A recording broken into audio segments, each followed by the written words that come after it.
The following podcast does contain spoilers for recent content released in 6.1 of Endwalker, including the MSQ and the New Alliance raid.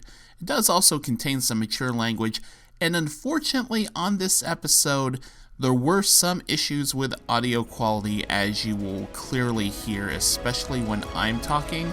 My sincere apologies for that. I will be working to improve that situation in future episodes.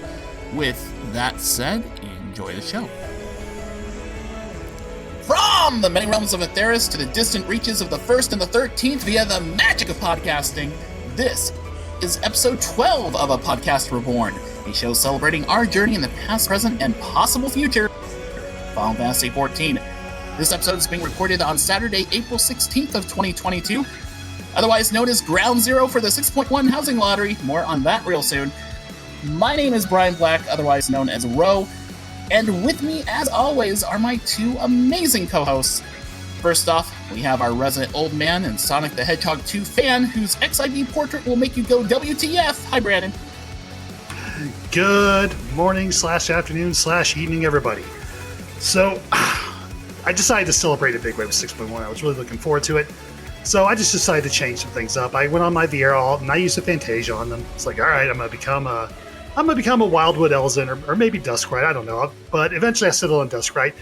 Anyway, nobody really seems to have noticed the full change. All they keep saying is, I see you changed your hair.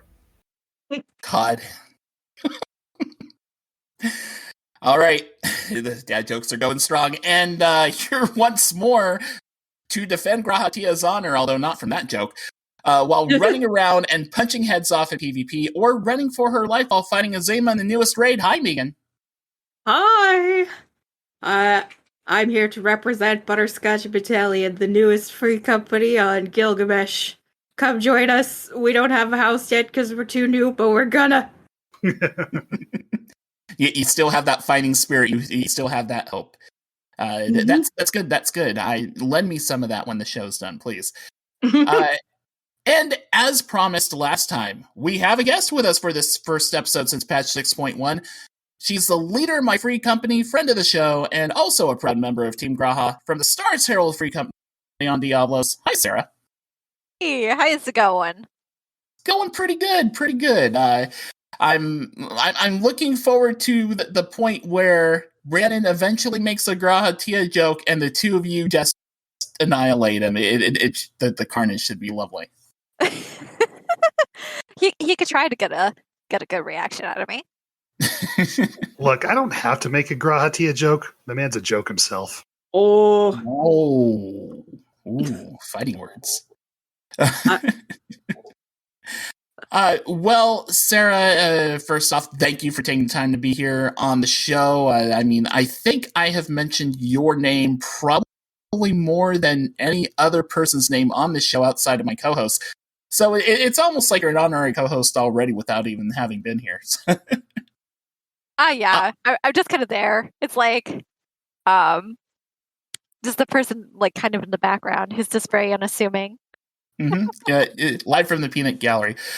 So to just help our listeners get to know you a little bit better, if you could kind of tell us just what got you into Final Fantasy XIV, how long you've been playing it, and what you tend to spend your time doing in 14, because everyone plays this game differently. Okay, so what initially got me into Final Fantasy XIV was actually a coworker and all that stuff from my office.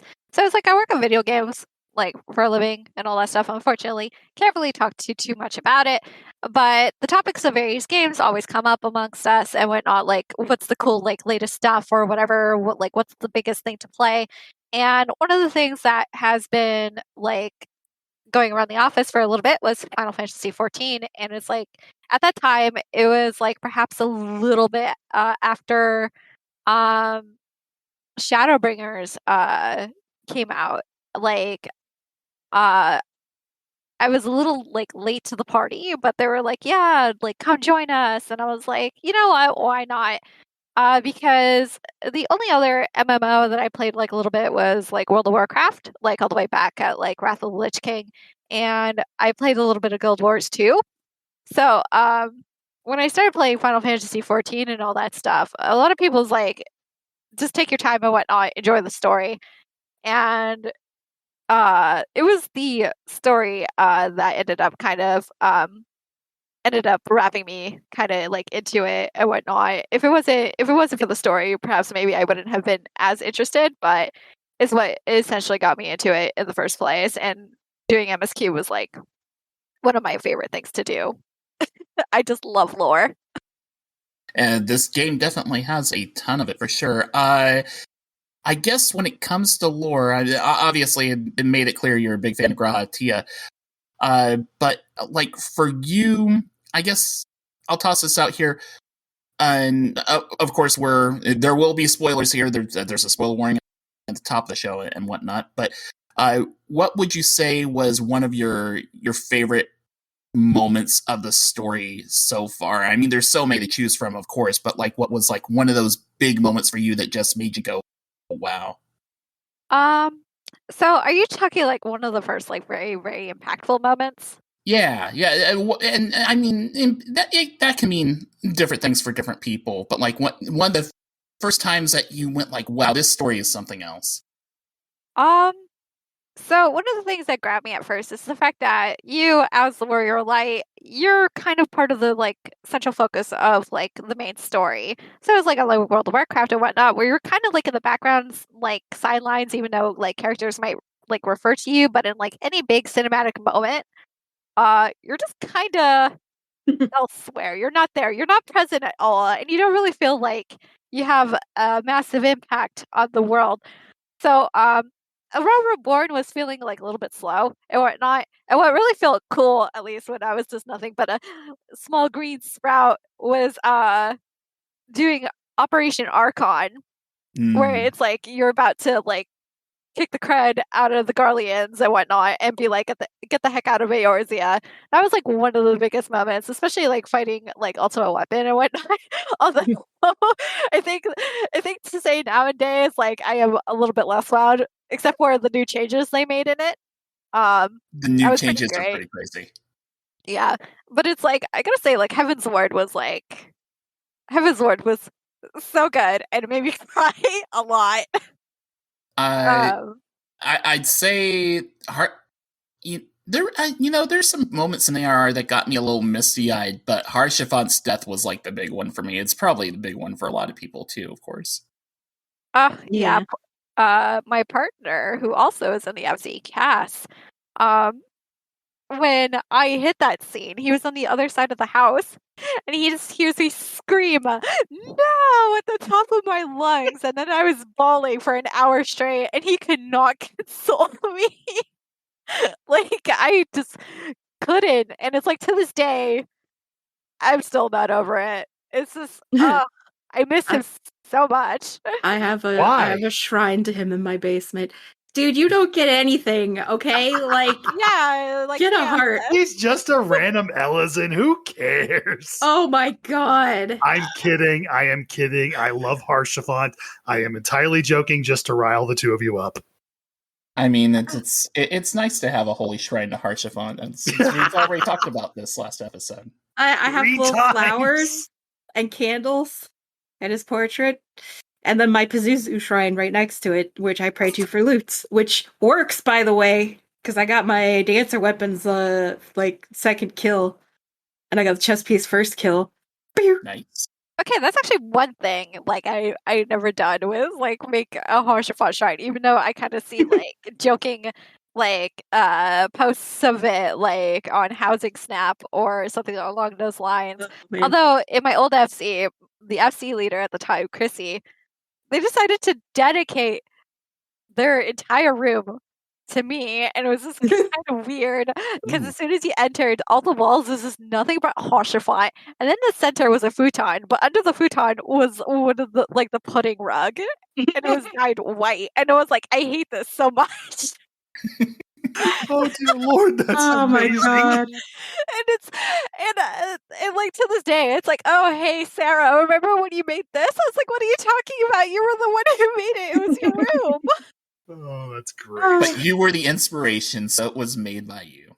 No. Just to be like, these are my tears, and everybody's like, yeah, okay. I'd say that if it was dyed blue, but it's not. But actually, hold on. Speaking of portraits, this one's like towards Megan. The Emmett Selk portrait that they just released. Yeah. Yeah. I don't have it. I mean, I'm definitely not making a shrine to him. I like him, but in like a frenemies way. If they did Elpis Emmett, it'd be very different. Until then, burn it. He was very beautiful as himself. God, everybody in the Unsundered world was just too pretty. That's why the world ended. They couldn't concentrate on anything. This may surprise people, although I chose Emmett as a husbando on this show. I don't see any big reason to buy a portrait because I mean, I could put it in my apartment. It's not like I could put it in a house, but. Well, like I have a Nanimo portrait, and I think I have a Melweb portrait also. I like to put pictures up on my walls of like, these are people I like, but you could tell the Halfront one is like, this is someone I'm mildly obsessed with. Awesome. Well, Sera, thank you again for joining us, and we have a lot to talk about when it comes to 6.1. Probably said at the top of the show, we'll say it again here, if you have not played through the entirety of the 6.1 MSQ, we will be talking about it probably at some point, so when it's clear that we're talking about it, you may want to pause, play it, stop, come back to us afterwards, whatnot. I know, Brandon, you've played through it. I'm pretty sure you have, Sera, based on our chat in the FC Discord, yes? Oh, yeah, I blazed through it. All right. And Megan, you played through it as well? Yes. Okay, so once we get there, we can talk about it. That being said, Sera, there's a number of different things we could talk about. I mean, there's the MSQ, Adventure Plates, Alliance Raid, 6.1 Housing Unreal, PvP, a whole bunch of things came out with 6.1, so going to go a little differently this time, and I'm going to let you decide what we're talking about first. So what has you all buzzing when it comes to 6.1? Okay, so story aside, and I'm pretty sure housing will be a topic that we'll all have something to talk about, so I'll put that on the back burner. But let's talk about the myths of the 12. Yes. So, for starters, I love it. It was great. It was fantastic. I got owned by Rhaegar, like, so hard. Like, it's like, it took me a while. It's like, not even in the previous raids beforehand did I die so much as I did for this one. Beforehand? Nice. Sorry. So bad. Yeah, I was dead for most of it. And like, I literally switched to Dancer so that I can dash around and hopefully die less, but no. I got yeeted so many times. Or I went to the right figure, but then that was the half or I went to a figure, but it was the wrong half of the hand. Yeah. And I was like, well. Yeah, so it's interesting. So it's like the cost of the like portals and whatnot, and paying attention to where he's going to punch. If not, then you're gonna get a nice like meaty fist in your face. And it was really interesting. Not only that, but lore implications, which is really interesting. I'm freaking dying to know just what are they. They're not primals and whatnot, and they weren't there pre-sundering, so they came afterwards. So it's like, who are you? Where you come from and all that stuff. And I'm pretty sure that little baby Opo is one of the 12 in disguise. Yep. Yeah. Yeah. Well, doesn't every Alliance raid have like a little mascot character? I mean, you have Alpha in the Omega one, you have Kate Sith in the Alexander one, right? So this Opo is the one for this one. Yeah. It was the it was the Void Arc one, not Alexander. But yes, you're right. Or yes, I'm sorry, I'm completely mixing my things up. Sorry. That's quite all right. Now, I'm actually with Sera. I'm pretty sure that's going to end up being one of the 12, or at least something tangentially related to them. Yeah, and it's like also the guy. It's like perhaps maybe he has a closer tie to one of the like deities, like the Traveler. Or is it just me, or is he like really obsessed with Graha? You talking about Derek? Yeah. Like, he got really salty when, like, we went somewhere without Graha, and I was like, oh, okay. I don't know what his deal is, but I absolutely do not trust him. Well, maybe. Or he's just really antisocial. I trusted him initially when I saw he had a baby monkey, because that's just super trustworthy.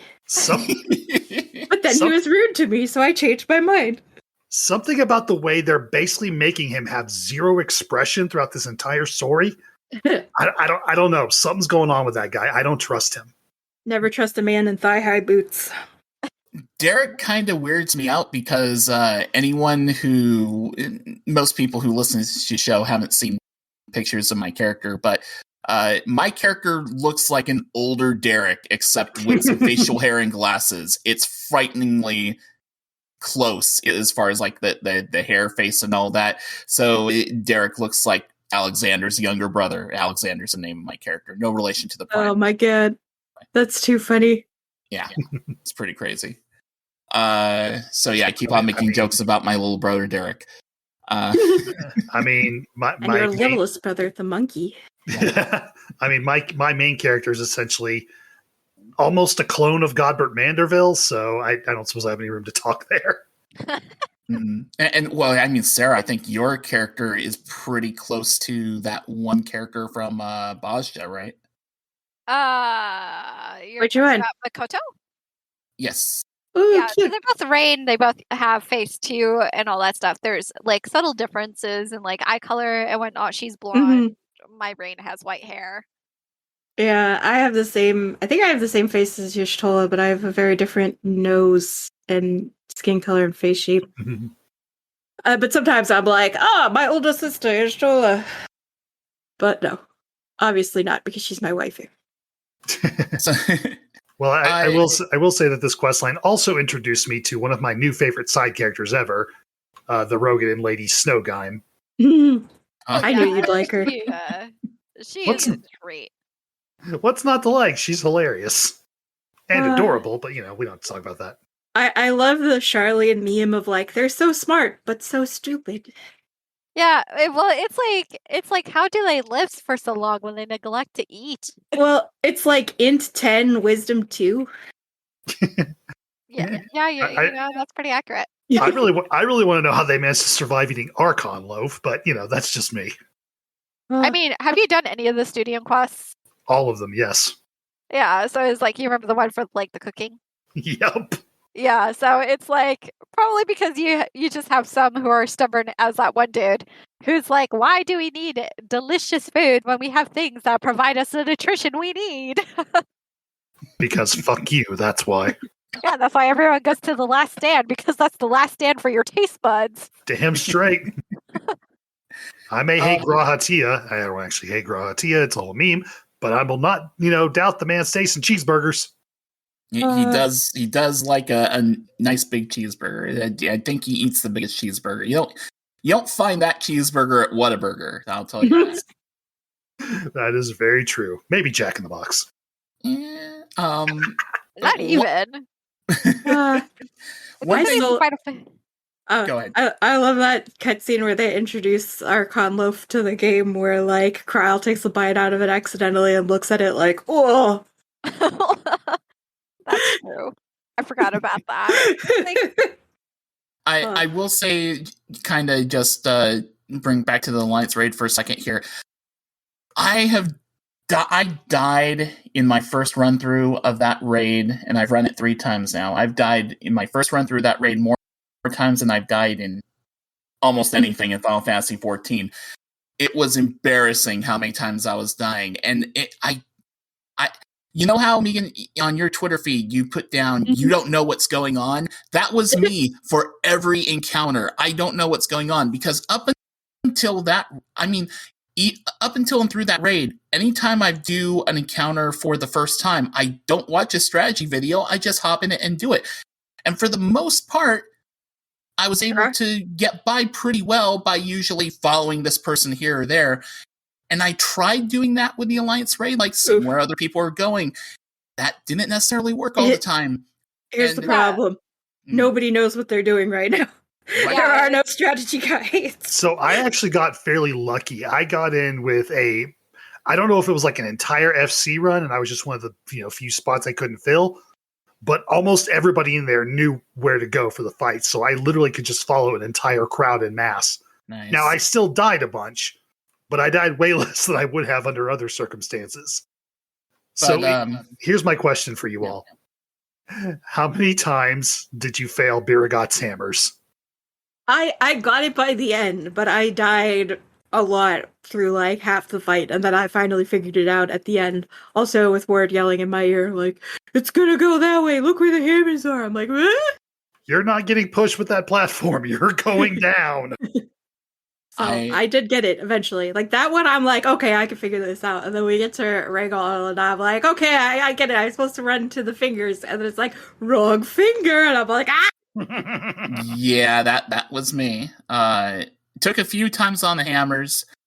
The fingers, I was so obsessed with finger positioning that I wasn't paying attention to the rings in the hands. I was like, oh, I see the ground movement call out for like big AoE happening. It's like, okay, go to a finger and I should be fine.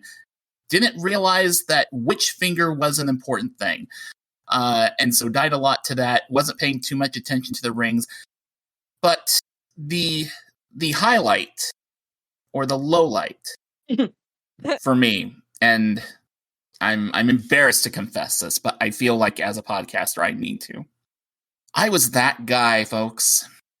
I was that guy who on the fourth encounter for the raid. Oh no, I know what's about to happen. When you're pretty well into that fight against Nalthal, and things are going pretty damn well, and you just got a little bit to go. We just got to get through this weird, wacky phase where souls are split. Each alliance is on a soul and stuff, and they go down, and everything's great. And now we got to balance the scales, guys. Let's balance the scales. I was that one guy who, right near the end, switched from one side to the other, thinking that he was doing the right thing. And I was just enough to put the scales out of balance and wipe the raid. I was that guy. I was that guy. And I will never forget that I was that guy. And you better well damn believe that I will be focused on that mechanic like a hawk for the rest of my life. Let me tell you, you just got a small taste of Savage raiding, because there are so many mechanics where it's like, sorry guys, I took a step to the right and killed everyone. Yeah. Pandemonium Savage. Oh, God. That's feeling. Oh, my God. And it's, yeah. I felt so bad for wiping all of us on that. Oh, God. Did they know it was you? It was pretty clear. A few people were like, and I just called myself out and said, guys, I'm pretty sure it was me. I'm really sorry. I'll get it right next. You know what you have to do now, right? What? You have to change to an Al Ra. Because that way you'll always make sure to remember to take care of your scales. Oh my God. Oh no. Oh my God. I was like, good, because he's scaly, because he's tall, he stands out so everybody can take care see. Of your scales. Hold on, that's why I haven't messed up that mechanic. Because let me tell you, my best fight was not Thal. And it wasn't me who accidentally screwed us over with the scales. And then cool, it's like at first I was just like really like dazzled, just like watching the cinematic and all that stuff. That's 5 minutes to get to the. It was rough. I did get a new piece of headgear out of that raid, so I got the chest piece. I was very excited. It's very about like the pieces and whatnot, aside from perhaps like glams or whatever, so I'll probably just go over the stuff to see how it looks, because the radiant gear is still better. Yeah. Oh, for me it was just the glam. Yeah, it went straight in my glamour chest. I like, as much as I was really happy with the extension of the glamour plates, like just to see that the glamour dresser still hasn't like gone up in capacity that they would. I was really sad because it's like I'm just looking and I'm just at like 3.99 and I'm like, oh my God. I brain farted and I thought we were getting more storage, but no, we're not. So yeah, I've been coming in .2, I believe. It's coming later. I've been at 400 since 400 was the cap, and so I'm constantly like, what's a glamour piece I haven't used in a while? Let's get rid of it. Yeah, It's Survivor glamour chest. Yeah. I can't let myself get that close to the cap. So anytime I get above 325, I start purging things. Oh my gosh. Well, what I did was when I was a Viera for a few weeks, I bought the leggies and the bottoms. I put them in the glamour chest because they went really well with a bunch of stuff. So I had those to take out to put in my shiny gold Olympian outfit. Oh, But- yeah. Oh, But God. still. My theory, by the way, on the Alliance raid and like the true identities of the 12, for example. My guess is that they are sundered versions of. Okay, so there's Hyland, right? If we go back to when that scene with Vana when she takes the walk and is all bloody and stuff like that, when Vana says they will walk instead. I'm being terrible with the line, but you know the scene I'm talking about, right? Yeah. The people that are gathered in front of her at that point, I'm thinking that there's sundered versions of them. That they're kind of because they've been waiting for Hyland to be out of the picture and stuff. I'm thinking that might be the connection. Maybe. I think those people would honestly, because I mean, when you meet the first four that we meet, they're basically, trying to goad you into fighting them by saying, oh, well, now the Highland's gone, we're going to take over the world. And then as soon as the raid's over, they're like, yeah, we were lying about that. Sorry, it's unbecoming of a god, blah, blah, blah, blah. Yeah, I don't think they were actually being held back by Hyland at all. I think that they've just always been around, and right now they need to test their skills or something. Or maybe they need a true champion that has been proven worthy or something. I know this is probably going to be far more complicated that none of us will be able to guess it. But until I'm proven wrong, I'm saying they're Alligans. Yeah. Because But they were because before the Alligans Alligans. I thought they said that excuse me. I thought they said that worship of the 12 took prominence during the time of the Alligan Empire. But they It's like- existed it- before that. Yeah, they've been around around the time of the first Astral era. Mhm. Yeah, so and it's like 12 worship took off during the third. My theory is that they might be unsundered who just thought the Asians were being fucking weird and didn't want to rejoin everything, or they were like unsundered who agreed with Fana and they were like, yeah, we'll just help out in the background and not constantly interfere and try to smash the worlds together, but also not stop the guys who are doing that. So that's kind of shitty. Right? Yeah, that's why that theory doesn't work for me. And also, the Unsundered were very, very big on, we must all be wearing the exact same robes and mask unless you're on the convocation, and then you get a special mask. But Those they guys also were have very, very flamboyant in their attire choices. But they also have their transformed forms. Yes. That is a good point as well. Yeah. I don't know. I think we're probably going to have absolutely no idea until it's actually revealed as to what the heck those guys are. Yeah, it's like when we kind of go there. Maybe they're the Omphalos, they call it. maybe they are primals, but they were summoned with actual pure creation magic instead of the corrupted version that La Habrea taught the people. I mean, it's a possibility, but they also did say themselves that they are not primals. Well, yeah, but that's what we think primals are, like the ones that are. Although they have said we were not summoned, but maybe they don't know they were.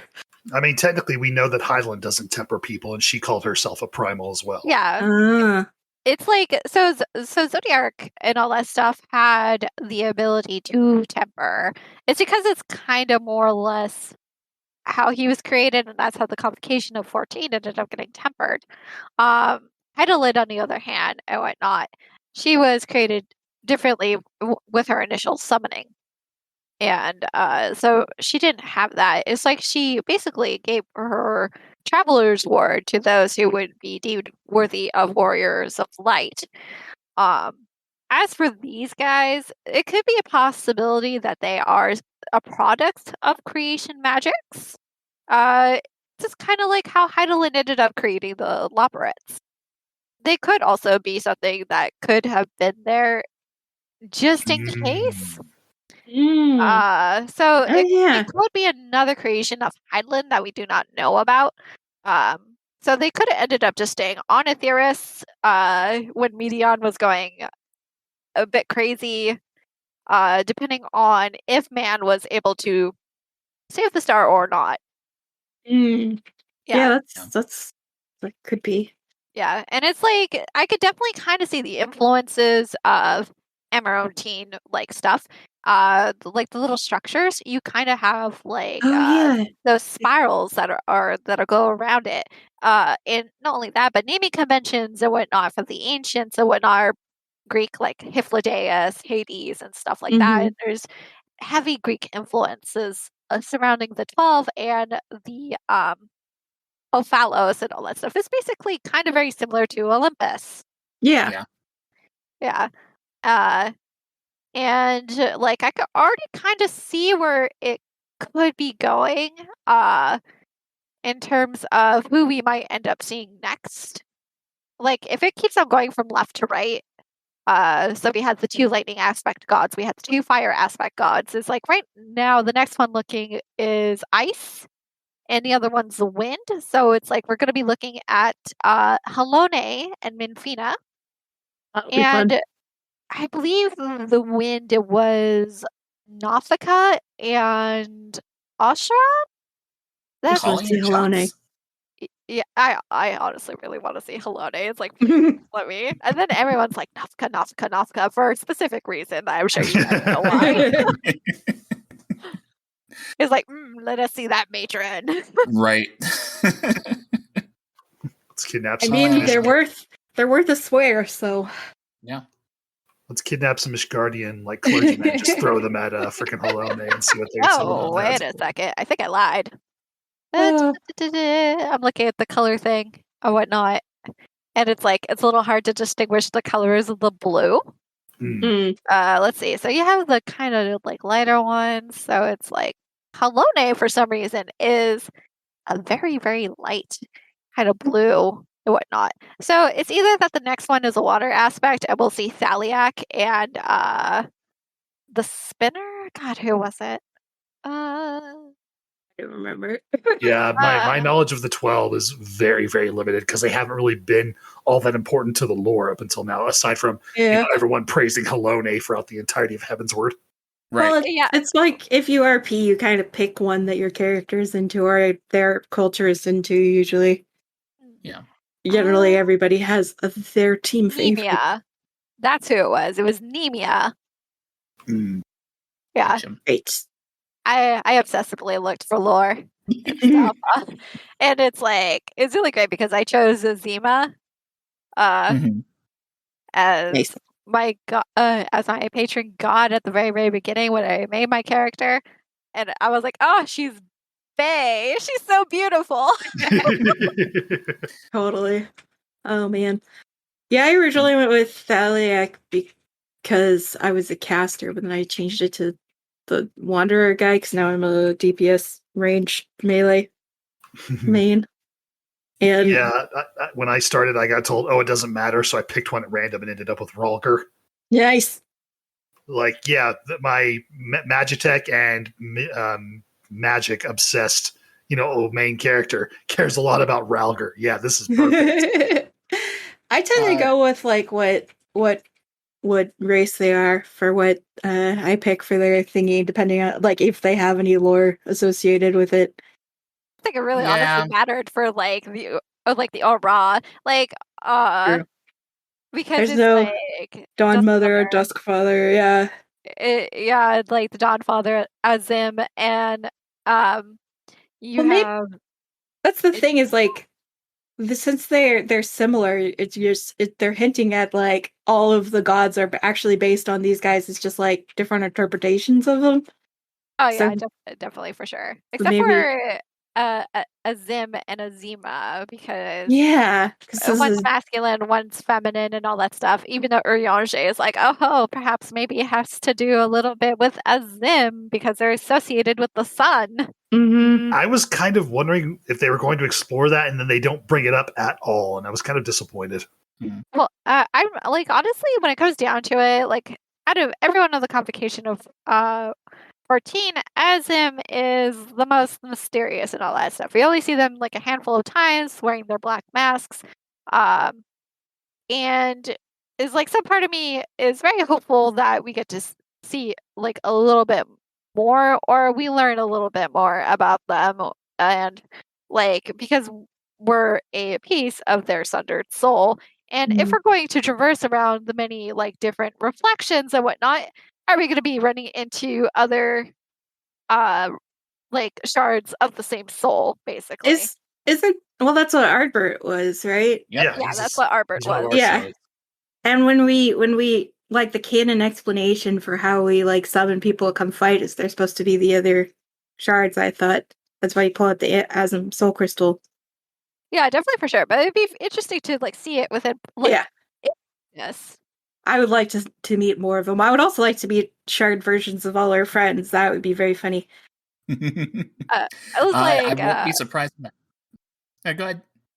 Oh, like there was a lot of stuff and whatnot, like what Elizabeth showed you, while we're going through Amarat, just like the receptionists and all that stuff, all the proprietors of the different adventurers guilds and stuff like that. So it's interesting to think of people running into or meeting shards of their self in a sense. Yeah. Oh man, I want to see Graha meet Fran. Just to trip him out. Yeah. I'm wondering if they'll bring Fran back at some point. That would definitely be. I hope so, and I hope they use the same voice actress as Lena for not entirely selfish reasons. I see. All right. Megan. We've talked plenty about the Alliance raid. I have a guess what you're really hyped about when it comes to 6.1, but maybe you'll surprise me. What's got you going these first few days? Well, I mean, I've pretty much constantly PvP'd when not sleeping, and while eating. So, oh my god! Is that how so easy fun. it is to play monk? No, I mean a little bit. Yes, I won't lie. I fit the new tab targeting. Delicious. I love it. And also the fact that you could just like people will be running away from you and you just have the I think the fuck not button where you just zip up behind them. Oh, it's great. The best thing is if you have your limit break ready, the limit break will take off the guard and do a bunch of damage to them. So it is literally like press button, delete person. I love it. It's so much. I tried Machinist because that looked like a lot of fun. I didn't vibe with it. No, as a Machinist main, I was also very excited. And frankly, I don't know if it's either underpowered or not well designed, but I see it a lot. Yeah, it's like you basically like lose your mobility in order to do your main damaging attack. Yeah. And it doesn't, I don't know, I got deleted way too much when I was playing it. And so I ended up swapping to Summoner, and then later on another character, I started out doing Dancer. And that seems okay. But this is a great deal of fun. The amount of support you can offer your group is pretty great. You don't do a whole lot of burst damage, but it's pretty fun. Yeah. Plus seducing the entire enemy team is hilarious.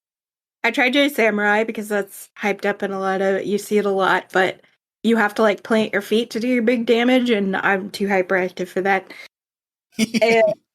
and I tried healing, and White Mage is pretty good. And Astrologian is pretty good. I was fucking terrible as Sage because there's no direct heals. Yeah, that took some getting used to the couple times I tried doing it, and I basically just said, you know what, forget this. I'm just gonna switch to something else. Well, I was like, I want to try a bunch of different stuff to see if anything is more fun than Monk, because Monk's the first one I tried, and I was like, nope, I think it's more fun than Monk. That's what I'm gonna do. So that's what I've been doing, and I don't know, it fits my playstyle. And I usually in PvP I play like a bard or a summoner, like something that can stand in the back. But something about this super frenetic, chaotic short matches. It's really fun to be able to run up in there and then also like guard and like float away like woo. Screw you. Yeah, the fact that you have to stand on a control point and just, go with it as it pushes forward, it lends itself to Melee being more favored, I suppose. It's very fun. I haven't done any of the, what is it, the other one? The big battlefield stuff? I haven't done any of that. Frontlines? Yeah. It's been all crystal stuff. And it really does remind me of Overwatch, but in like a great way that like, I don't know, I'm finding it more fun than Overwatch. Because the matches are so fast, so even if it's going badly, well, it'll be over in like 3 minutes. Who cares? And it's like, I don't know, I just love the building up to the limit break and then choosing who I'm going to delete, and deleting healers. A lot of deleting happening in your PvP. Oh, it's great. Yeah, okay. Whenever I delete a Lalafell, I yell, fetus deletus. Oh my god. There is something wrong with you. Yeah, I know. I saw that in your Twitter feed and I just could not say it to intro you. I'm really glad you didn't, because I would have lost it. Well, and I'm also mash the potatoes. Mashed potatoes. Oh, yeah, that's a good one.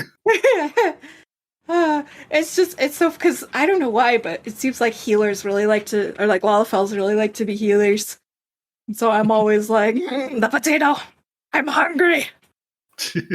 Imagine a Lalafell Dark Knight deleting you.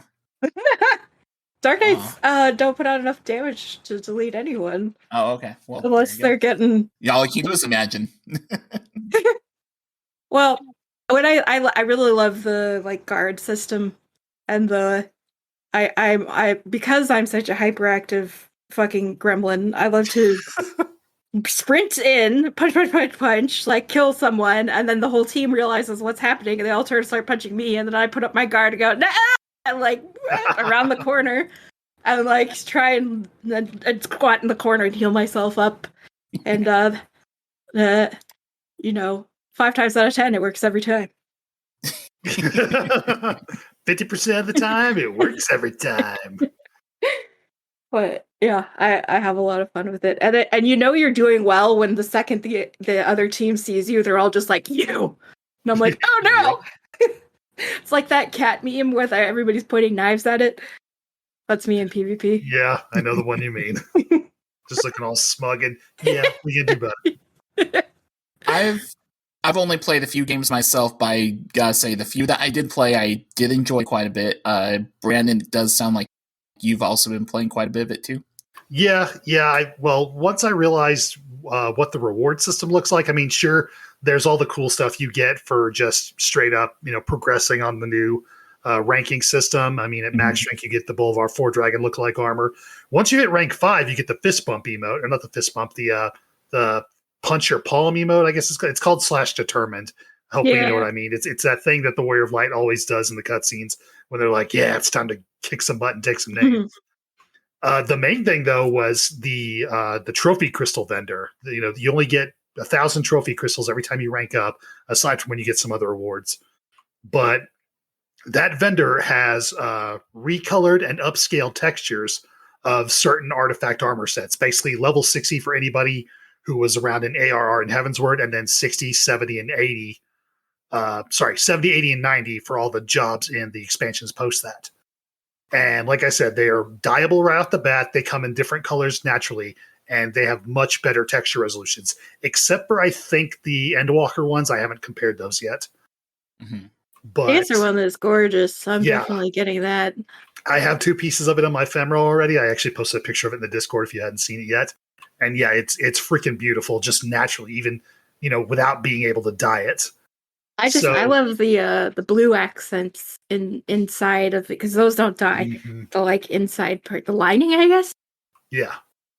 So for anybody out there who plays Gunbreaker, Dancer, I almost said Reaper, Red Mage, or Samurai, you know that your starting artifact sets require a heavy grind in freaking Eureka, or grinding out that 1 EX trial a whole bunch of times. Guess what? Do Crystal Conflict a little bit? Fully dyed and higher resolution version of your artifact armor ready for you and waiting. I am so playing Crystalline Conflict on my day off coming up. But I spent all mine on portrait stuff. I needed to be fancy. I got the monk one and I got the dancer one because dancer's my main class and I have the monk one. But like the meteor smash is so freaking hard to pose because you jump out of the frame so high that you literally cannot find your character model. So I'm like trying to do a cool like kick in the face pose, but like I'm out of the frame.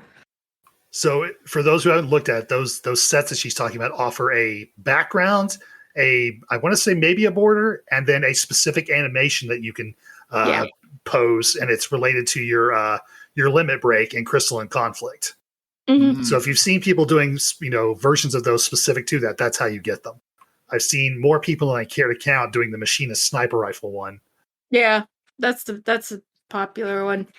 I like it. I like the backgrounds. I think they're cool. And I really like the frames. The like icon that they put on the bottom for a monk. It's a little chakra orb with like the lion around it. And then for the dancer, it's like a little fan. Like the fan dance. Very cool. But I have to ask, I really have to ask, does Yoshi P and the dev team, do they at least now truly comprehend the Pandora's box that they have opened with this portrait system? Knew. Oh my god. The fact that they were like, hey, ERP if you want, just do it in your own houses. They knew. They knew. ERP if you want, just do it in your own portrait. Let me provide you some alternate evidence. The bridesmaids tights. The 2B leggings. True. 2B leggings especially. Every dancer artifact armor. True. They know exactly what was going to happen here. The fact that the 2B leggings actually plump up your butt, I think they know. And like, honestly, it's a huge part of like why people keep throwing money at them. So they're like, yeah, okay. Makes me wonder when they're actually going to raise like the age for this game. Well, also, it's like, dude, do you play any other JRPGs? This is actually kind of mild. Oh, yeah. I heard stories about other Japanese RPGs. It's like, as far, like, I think that coming from only Western, especially Western MMOs, like, all of the sexual and adult content is gonna, like, hit you in the face, like, whoa, whoa, whoa, whoa. But it's like, sir, do you watch an anime? This is actually pretty mild. Counter argument to that: plate kinis. Well, yeah, but in World of Warcraft, the plate kinis are always only for the girls, and yet in Final Fantasy, you arrive and it's like Banana Hammock City. Yeah, not wrong. It's amazing, and I love it. That's when I played WoW for a really long time. That I was constantly campaigning for banana hammocks for men because women get bikinis, and I was like, this is not fair. Equal opportunity bikinis. And then I came over to Final Fantasy and I was like, oh, they have man hammocks. Yeah. I was so excited. And now, like, if I remember, they started moving like the unisex, the gender restrictions and all that stuff. So things are becoming unisex, and I'm like, ooh. I have seen a lot of dudes running around Limbs to Limits. I have that as my home point because I'm part of the Maelstrom. But yeah, I've seen a lot of dudes standing around in like the Griffin leather set, and I'm like, nice. Or the Thanagarian tights set. Yeah. Oh man. And hilariously, I love the oh god, it's like the fancy jacket for that used to be male only. I think it's associated with Ishgard, but it's got like the big neck ruffles and everything, and it looks really great on a female with this like leggings underneath. And I was so sad when it was gendered. Which one? The Alpine? No. Oh, I'm gonna Google this. It's. I think it's like Justicar's coat, something like that. It was the same. Oh my god, what is it? I was going to drive me insane. Actually, I'm going to open up my game and look because I have it in my shit. Because that's what we do. We're going to pause the show real quick while Megan looks this up. Continue. Okay. I will be back. The positive show. I will say there are a couple friends I have as far as like people I roleplay with, but I'll talk to them OC too in Discord and such, and a couple of them are very excited that they roleplay characters that, as far as they're concerned, they identify as non-binary, so just more clothing options is a big win. Agreed. Honestly, gendered anything is kind of silly. Yeah, for sure.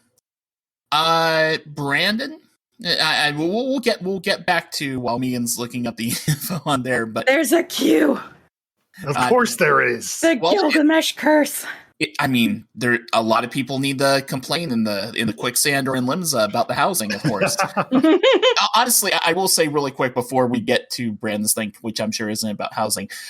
When I first logged in, I got in from work, it must have been 15 minutes after the housing lottery closed. I log in, there's a queue of 80-something. I log into Limsa, and I get bombarded because I had general chat up. I get bombarded by 20 lines of just grief about housing, and I'm like, oh my god.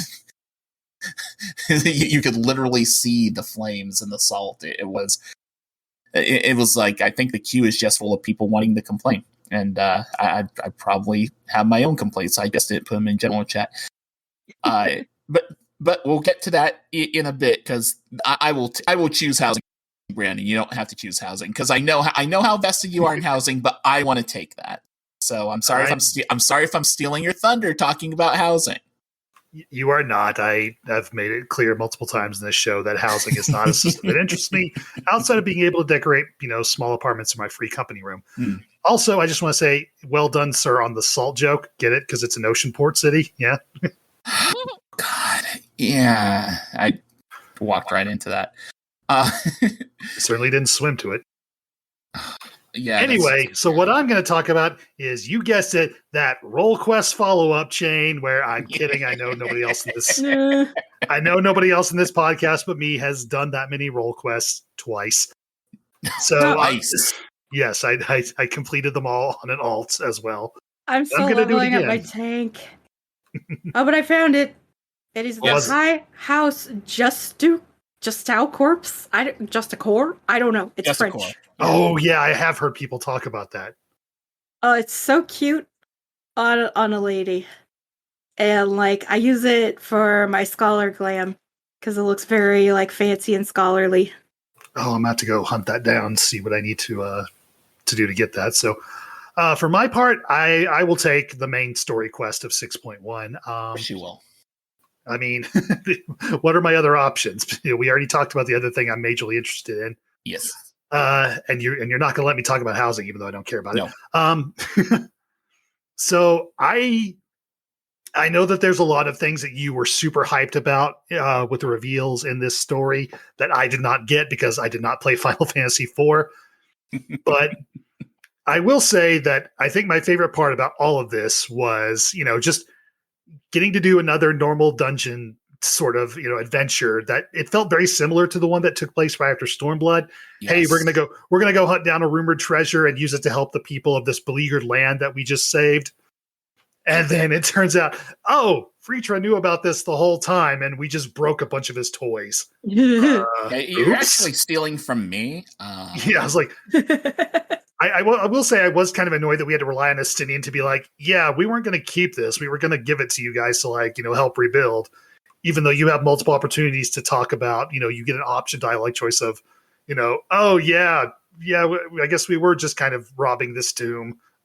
Oops, sorry about that.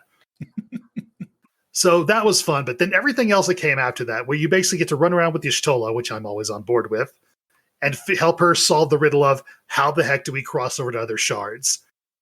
And that was a great experience. I loved just, getting all the lore implications surrounding the 13th and what it's become, getting to see a little bit from that side as to what it actually looks like just beyond doing the World of Darkness Alliance raid.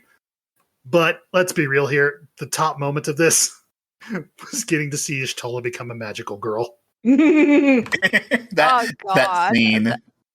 Is Yep. that I just lost it. I just started laughing so hysterically. And then like how Estinian is like just like She's arm possessed. yourselves. Yeah, she's possessed. And just the I also have to say like one of the greatest things about 6.1 is the changes made to animation and all that stuff. Like Oh, how yes. Y'shtola looked embarrassed and all that stuff. And Oh, I'm yeah. assuming that plenty of us has like gone and see like whatever changes have been done to things like the Praetorium. Like the Praetorium, I was like kind of like John Travolta, like that gif of him looking around and being very confused because I was like, it not only is it really short now, but Oh. there was like added animations like Oh, wow. I haven't. when Maggie, for example, when we end up using and making her core go a little bit wonky when we fire on that cement thing. Yeah, we actually look overcharge it. sad. Yeah. Oh, we actually wow. look sad. I haven't done the new. I haven't done any of the new MSQ dungeons yet, so Oh, I'm looking yeah. forward to doing those even more. Ultima Weapon, oh my gosh, is not a pushover. The only new wow. MSQ thing I've done was Ultima Weapon. It is not just a burn Ultima Weapon down, you win fight. Ultima Weapon now, it takes a minute. And I will warn you right now, if you decide to try out Ultima Weapon with the duty support feature, you're going to be fighting for a while because those guys' DPS is pretty damn low. Oof. I mean, I suppose if it's the level.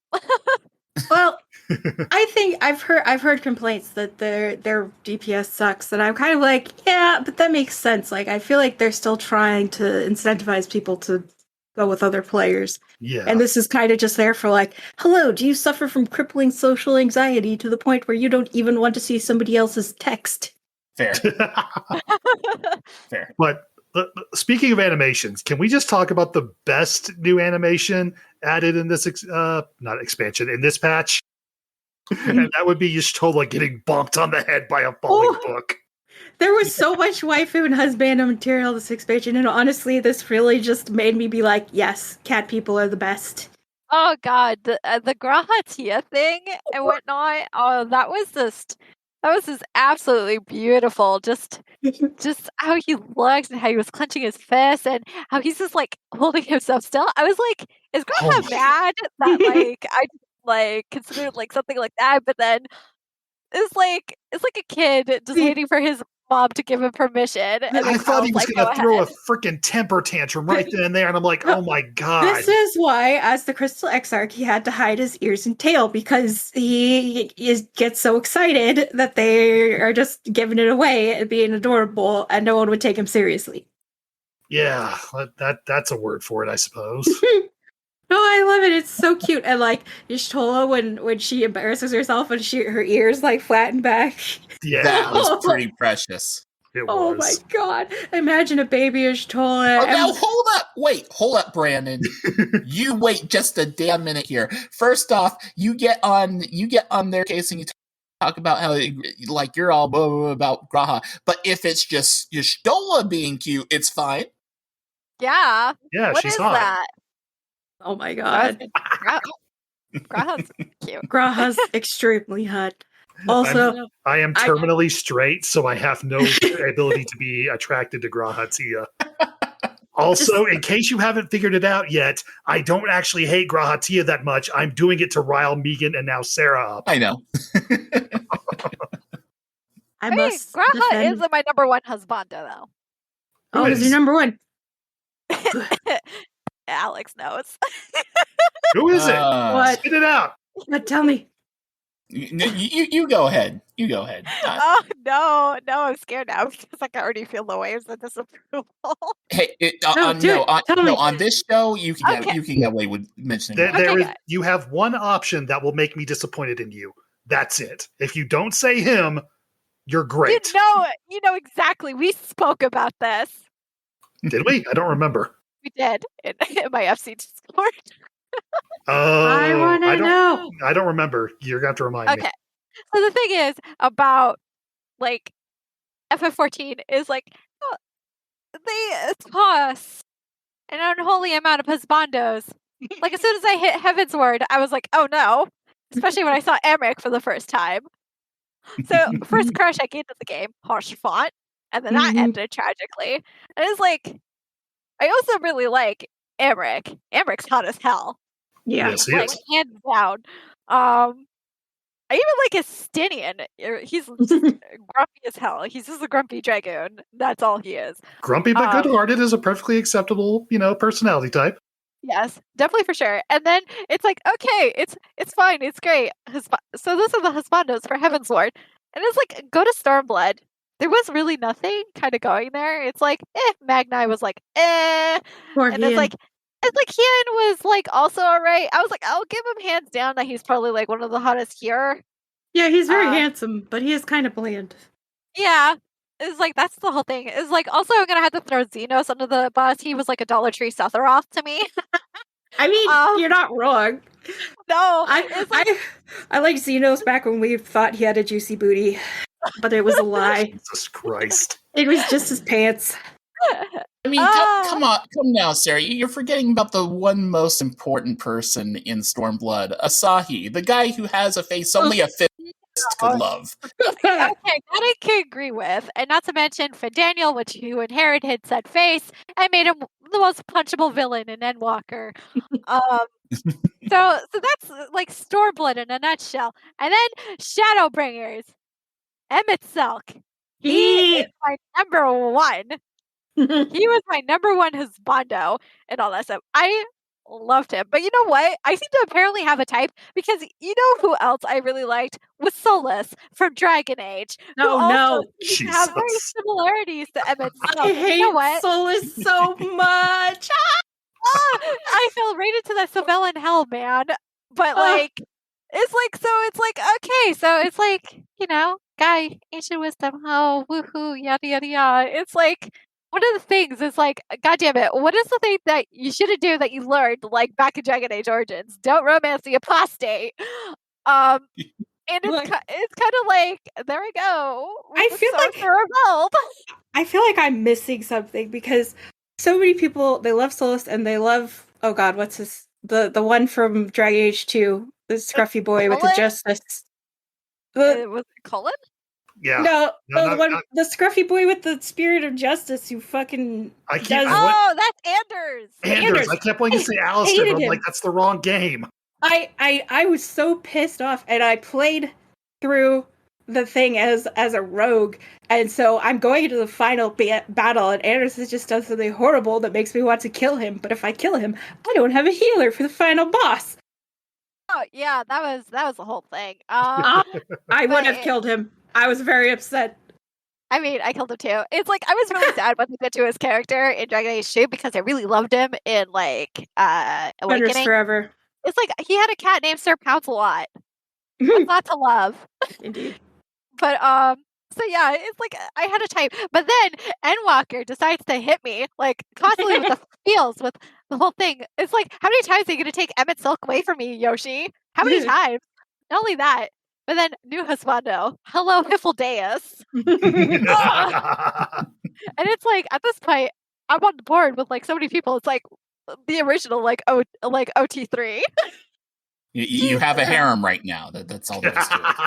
It's like I have a army of husbandos, and I am not ashamed. Shadowbringers, also Graha and whatnot. I was really pleasantly surprised to see him come back.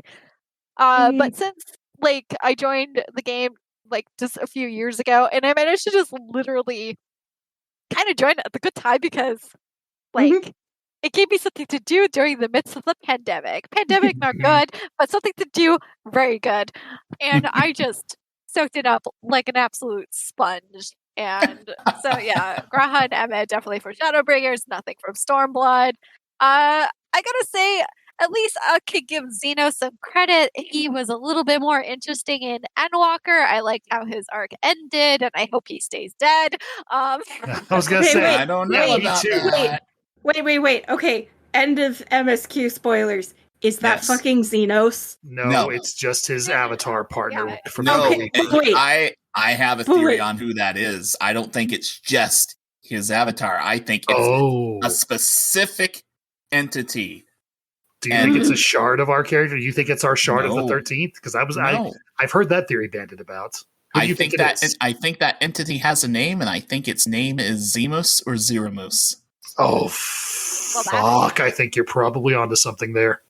Yeah. And then not only that, but also in terms of 6.1 and all that stuff, the Man in Black, or as they're calling him, the Knight in Black in this version, a nice call out to Final Fantasy IV. Mm-hmm. Also, it makes me a tiny bit scared for reasons.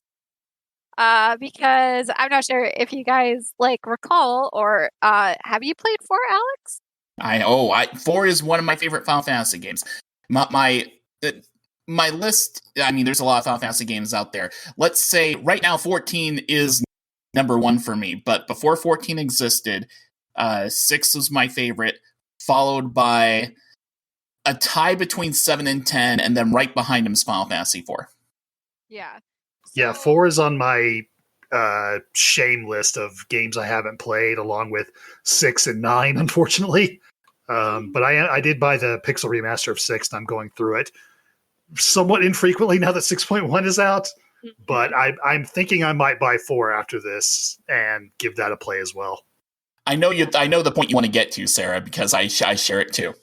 Yeah, it's like it's all right to talk about, right? Yeah, Because absolutely. It's all speculation and theory. Yes. But one of my concerns is because it's like one of the characters or the central focus of this expansion happens to be Vitra, and we have, of course, one of the mysterious dragons, or the great worms of the first brood, his sister, and the Knight in Black and all that stuff, or at least his concept for Final Fantasy IV, is that he also has a black dragon that he uses in combat. And considering that she has been in the void for a millennium or so, I have a bad feeling we might not be able to save her, or she's just corrupted and we have to literally beat the heck out of her in order to save her. Yeah. I'm going to flat out say it. I think Azjaya is the 6.3 trial. Yeah, I wouldn't be surprised at all. And even if she ends up being a friend, we're probably going to have to fight her anyway. Because that's just how it goes. Hey, I'm fine with fighting her as long as we get to save her. I can't do that to Vritra. I think Vritra's best boy. Mm-hmm. But in a Both platonic forms. way. Because I can't husbandize a child, and then that's what he chooses to run around. And I'm like, sir, can you have an older body? Is that possible? So I can see. So I can see her being savable. Sure. I mean, they got all this stuff with the alchemists being able to do this, that, and the other thing. I mean, we've seen people be brought back from being tempered and such before. So could it be a story? We had Nero get purpleized. Hey, we beat the shit out of Astinian and saved him. Come on. True. Yeah. So I could see a plot line where we end up going against Azjaya because she is the Shadow Dragon. Defeat her, don't kill her, because Vritra can't do it. And then we bring her back, find a way to cure her of all the void corruption and stuff, and then Azjaya goes on to become an important character in the Mericidia expansion, which I think 7.0 is going to be. I think that would be cool. And I hope that's how it goes. But who knows? If they make the good dragon boy cry, I will be very upset. Yeah, there's that. Not only that, but how many dragons of the first brood are we gonna have to kill, guys? I know, right? It's even though technically he was a primal and it was Alec that was at fault for that, but it's we fought Bahamut, we killed Nidhogg. Yeah, I mean we did manage to set Tiamat free, so that was nice. Yeah, so it's we did some good things, but are we gonna have to murder another one of Midgardsorm's children? Please, especially no. on things we saw, the atrocities that happened on Dragonstar because of the Omicron. Ugh. Also, the irony of the name. Omicron. But yeah, also more Omega stuff. I'm really excited for that. Yeah, Question? all those side quests when they come out in 6.1, is it 5 or 1.18? One of those two. 615, I think, is going to be a lot of them, yeah.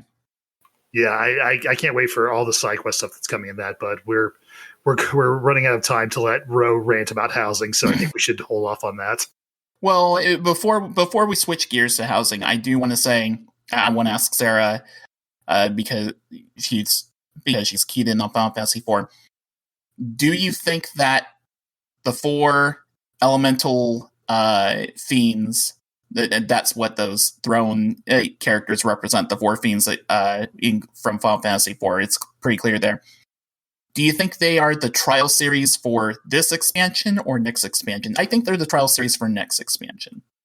I think when it comes down to it, this is like more or less. So it's like we have the different story beats and whatnot.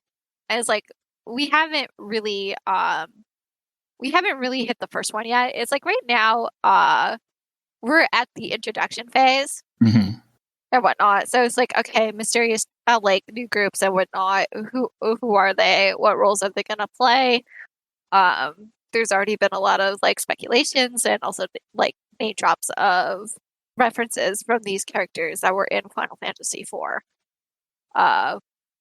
And if they are to be major players, then obviously they probably most likely be saved for the next expansion. Basically, if we're going to be traversing into the void and all that stuff. It also makes me kind of wonder if this might go along the lines of how we dealt with Eden and how we managed to restore the empty, because now that the empty has been fixed or whatnot, it's like eventually the flow of ether will spread around to the rest of the planet or the star on the first. Mm-hmm. So could there be a possibility that perhaps we as the Warrior of Light and maybe the help of the Science of the Seventh Dawn can redress the balance that I believe it was Ikiorm ended up throwing out of whack, because it kind of seems to me that the people there or the entities kind of seem to want to have something similar, because they mentioned something about saving their star. True. So it could be Warriors of Darkness all over again kind of scenario.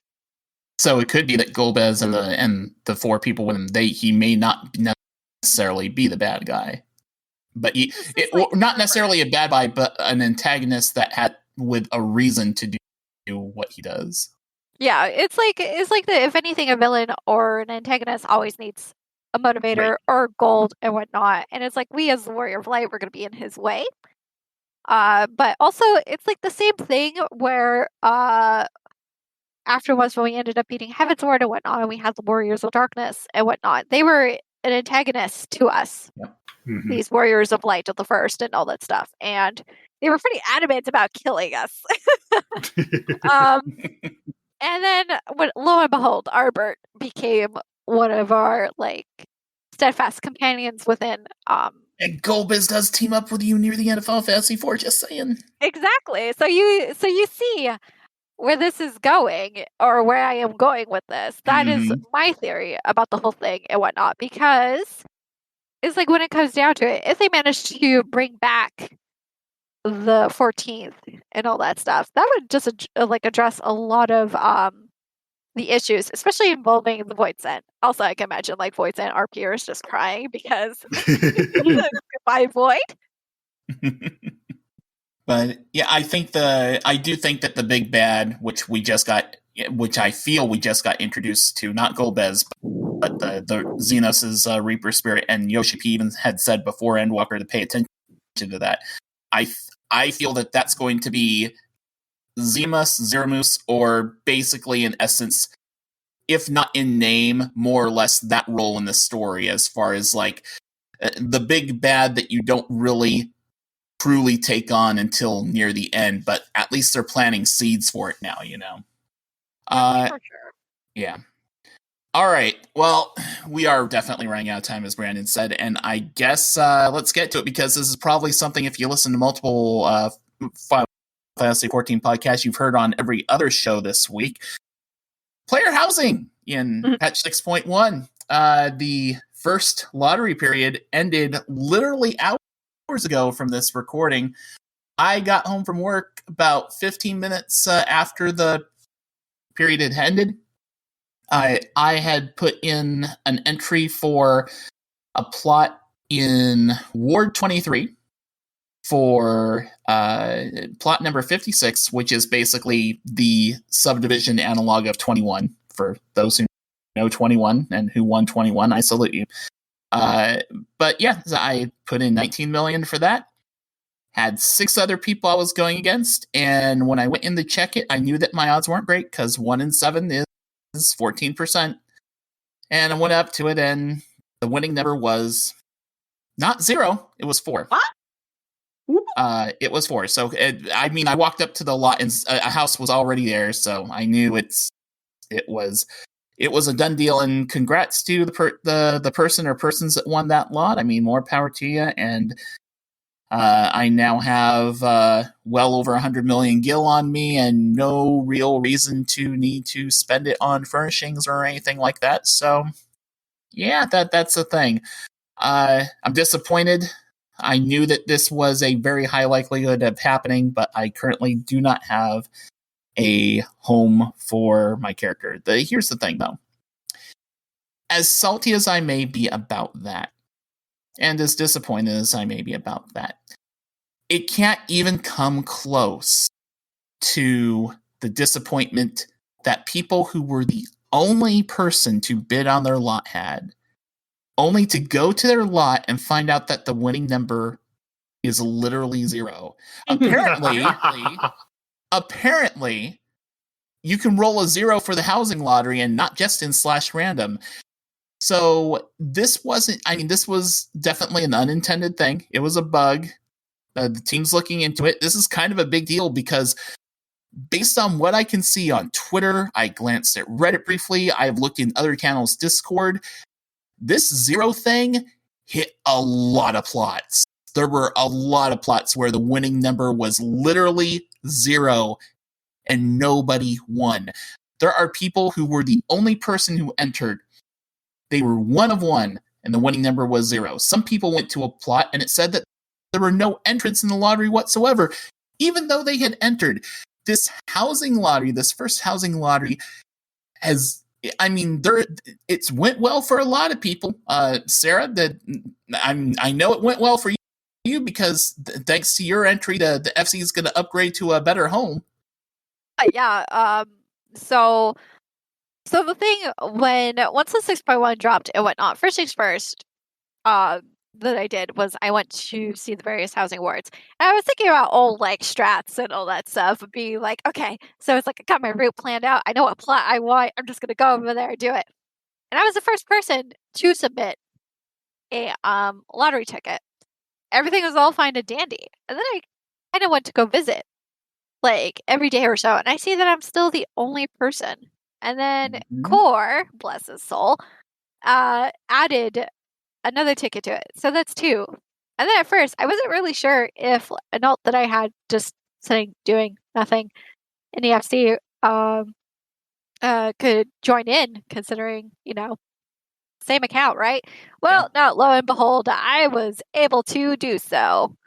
And so I just had 3 tickets on it. And for the entirety of those 5 days for the lottery, like no one else has joined in. In fact, actually, if one was to come visit my ward in Imperium, there's only literally 4 other houses that I see. So the unfortunate thing is not only the whole 0 that people have been encountering, but there's also people who applied for the housing lots, and it says that that there were no participants at all.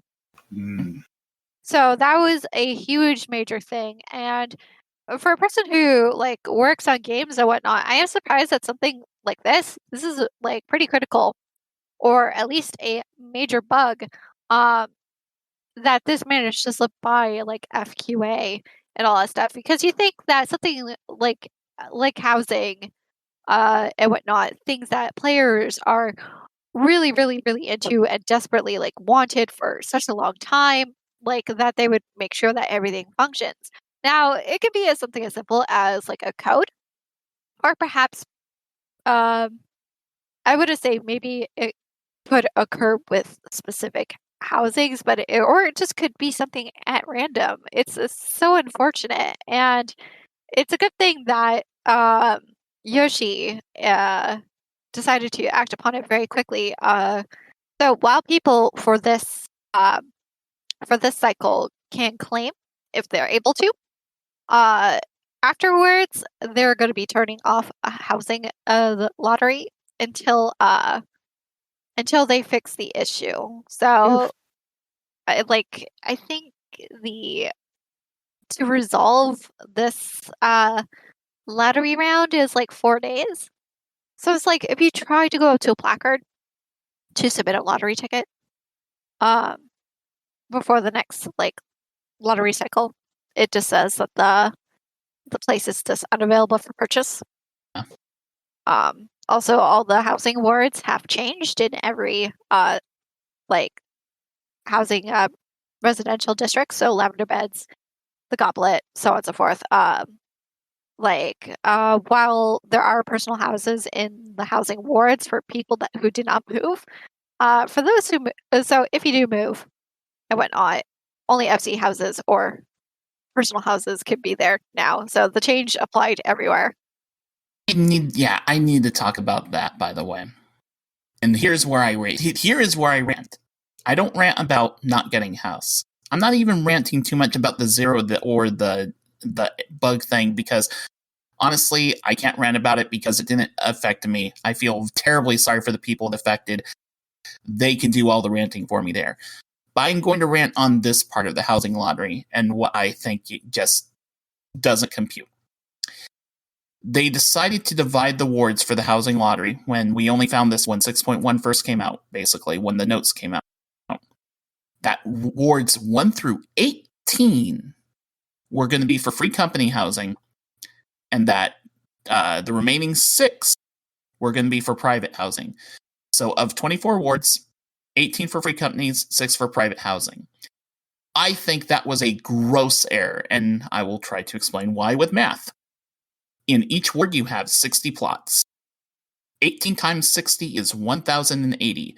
That means that in Shirogane alone, or we'll use Imperium first, since everything was empty there. In Imperium alone, there are 1,080 plots for free companies for Diablos or for Goblin or whatever, for your server.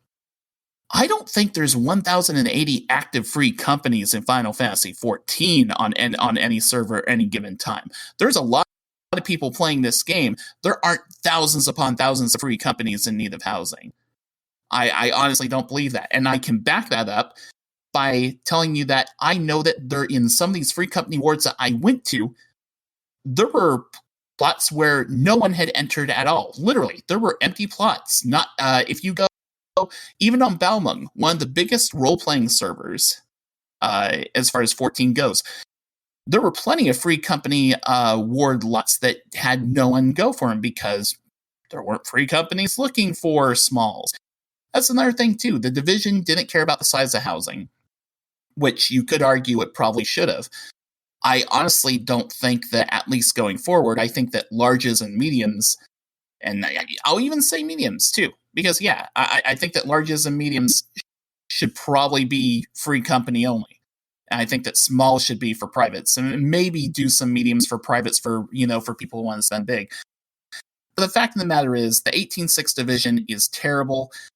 You have so many more people competing for privates over free company houses. There were numerous free company plots that weren't even bid on or completed for, and that just adds to the problem. When you add that to the zero bug and the no entrance bug and all of that, I've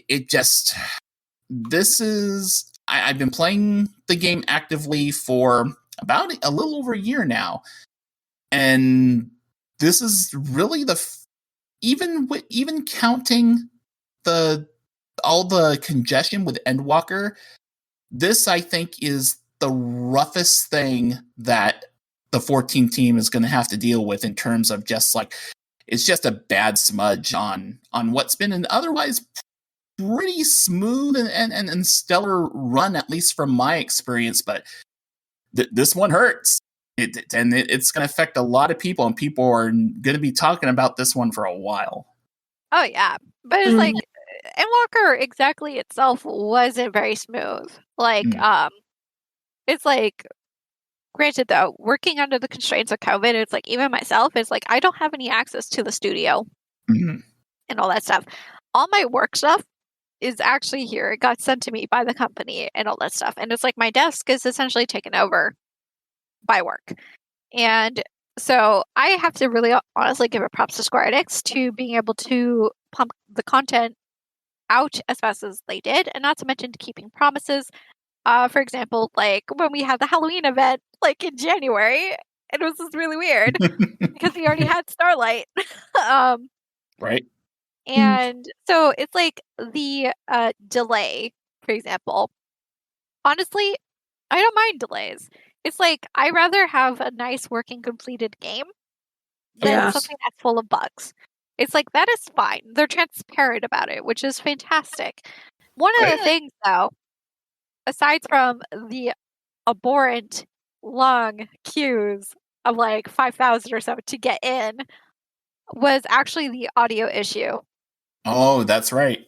You had that issue, right? Yeah. So for most majority of Endwalker, until they actually addressed the bug issue, I couldn't play with any audio on. So it's like I was able to. No. So I was actually able to enjoy the story because the audio didn't screw up during cutscenes. But when it came to being in areas where people are doing combat and all that stuff, I would get the stuttering. Stuttering, man, and it was something. And it's like also there were some points where it's like my frame rate would just plummet, and it's like, oh my sweet Jesus.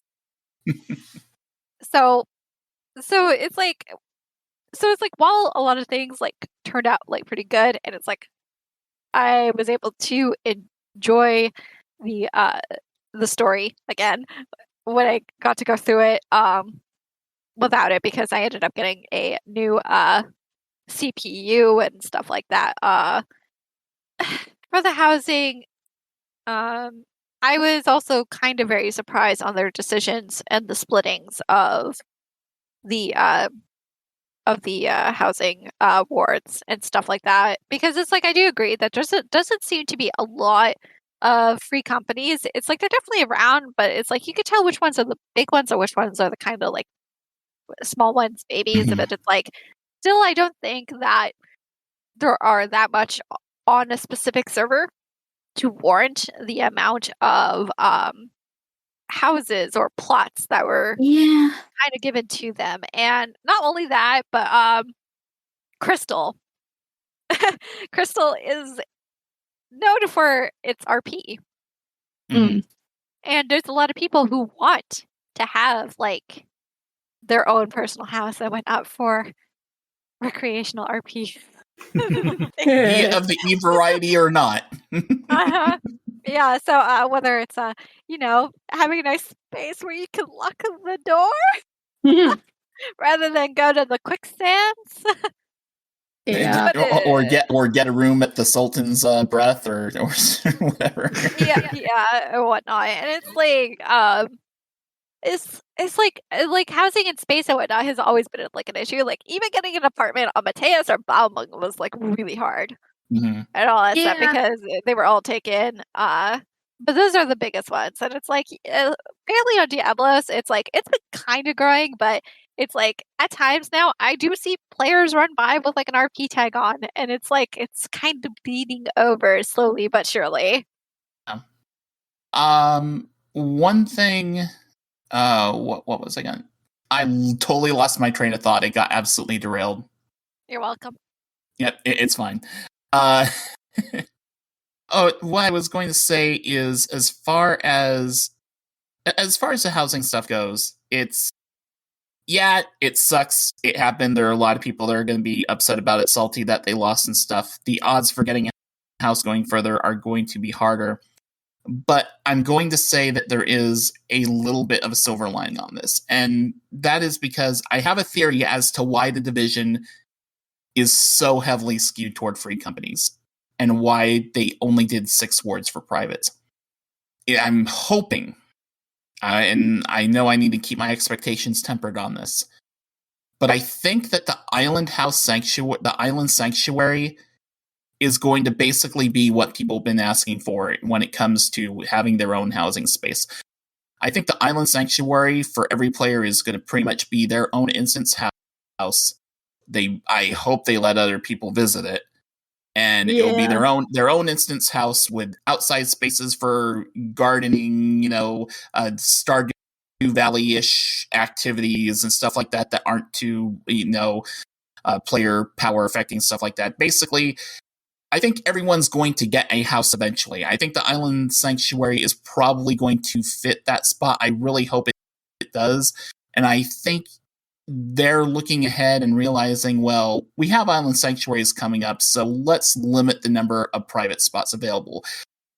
I'm crossing my fingers and hoping that's why they split it the way they split it. It feels like the only logical reason that they would to me. Yeah, that makes sense. And I honestly also really hope that's true too. I was about to say, if that is indeed the case, it's actually pretty clever. Mm-hmm.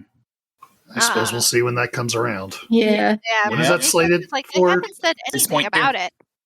Is it 0.2? Okay. It is. All right. Because 6.2 is supposed to introduce it, and then 6.3 and 6.4 add more stuff for it. Well, I'm so excited. Yep. So we will keep our fingers crossed as far as that goes. We're definitely a bit long here, so I am going to steer things toward wrapping up. But obviously, there's still a lot more that we could talk about as far as 6.1 goes, and some things I'm sure that we will repeat and such going forward. Sera, thank you so much for being on the show. You are definitely going to be much welcomed and invited back to team up with Megan as far as Graha and Husbandos and Waifu Wars go. I think when we have our update to the Waifu Wars and Husbando, okay, if you have Waifu Wars, what do you call the Husbando fights? The Husbando hubbub. The Husbando hubbub. There you go. I like it. But yeah, you'll definitely be welcome back. It was nice having you on, and I'm not just saying that because you could kick me out of the FC. Are you sure? Yes. Okay. But yeah, no, it was an absolute delight. I know you don't necessarily have like social media and stuff for people to follow you, but if you want to tell people about RFC and how they can learn a little bit more about it, feel free. Yeah, so the Stars Herald and whatnot, it's like one of the kind of fewer RP FCs on Diablos. It's kind of more centered around like journalism and stuff like that. Still kind of in the works and currently down at the moment because since we relocated, I have to put the house back together. And also make adjustments to the website, like change the address. Right. And all that stuff. It's got its own like little Twitter. If, of course, Alex, you would want, I don't know, the link to kind of just post along in a comment to the podcast for the future, if you wanted to do that. I will put that out there in the notes for sure. Yeah, and let's see what else. I do have like my own Twitter, but it's kind of more or less like when I decide to post art and all that stuff. It's like I do like when the mood strikes me, I make Final Fantasy 14 fan art and I just post on it, and it's just at Sera FF14, and that's just it. SERA, yes. SERA, yeah. And then it's like FF14, like the Roman numeral. Awesome. I'm sure, Megan, have you already checked that out? Well, I'm typing it in right now. I'm feeling stalked. I'm a simple woman. I hear FF14 art. I follow. I figured. Well, thank you very much again. Megan, while you're snooping on her art, where can people find you? My Twitter at CatMomMegan, all one word, and it's spelled MEAGAN. There you can find a link to my webtoon and all of the silly screenshots and pictures of my cat, and also sporadic Final Fantasy art. Also, if you're on Gilgamesh, Hey, you're looking for a super freaky casual guild? Come join the Butterscotch Battalion. You can apply. It's open for applicants. We haven't gotten any. I wonder why. Awesome. Brandon, how about you? How can people find you? I'm at the BMAT with 2 T's at the end there on Twitter. Got links to everything on my profile that I've got going on. Writing blog, Tumblr for art and screenshots. And also links to my other podcast, which Ro DMs. It's called Plus 5 to Hit, and it's a Dungeons and Dragons podcast. And I think he stopped trying to kill me for the moment, but we'll see what happens on Monday when we record again. Well, it's no longer about trying to kill you. Now it's about trying to kill the whole party. Accurate. Oh. I'm accurate. I'm stepping my game up. Yes, we've noticed. You can find me on Twitter at ROWCR. That's RHOWCR. I do a couple other podcasts in addition to this one, Plus 5 to Hit, as you heard Brandon mention, as well as if you play the game Hearthstone, I do a show called Hearth Casual, which just recently came back from a lengthy hiatus. And I'll be doing at least one more episode of The Rolling Restart, which is a World of Warcraft podcast. At least one more, because in just a couple of days, we find out what WoW's next expansion is going to be, and that honestly is going to have a big impact on whether or not I even deal with that MMO ever again. So we'll see what happens. If they announce player housing in WoW and everyone gets it, I don't know. They tried that. It was called Garrisons. I know. You can find this show on Twitter at A Podcast Reborn. You can email the show at podcastreborn@gmail.com. The theme for our show is Alex Moukala's Imagined Boss theme for Endwalker. Check out his YouTube channel for more great music. I will link that in the notes for the show, as well as a link for the Stars Herald. Of course, any music like that or any other FF14 music you hear on this podcast belongs to Square Enix. No copyright infringement is intended. That's going to do it for episode 12. Lucky number 13 is here in a couple of weeks. So for Sera, for me, for Brandon, and as always for Butterscotch, this is Brian Black. Until next time, may your loot rolls be high, your glamour fantastic, and your duties always complete. Brandon. What is a Makote's favorite color? What? Purple. Oh, I saw that coming a mile away.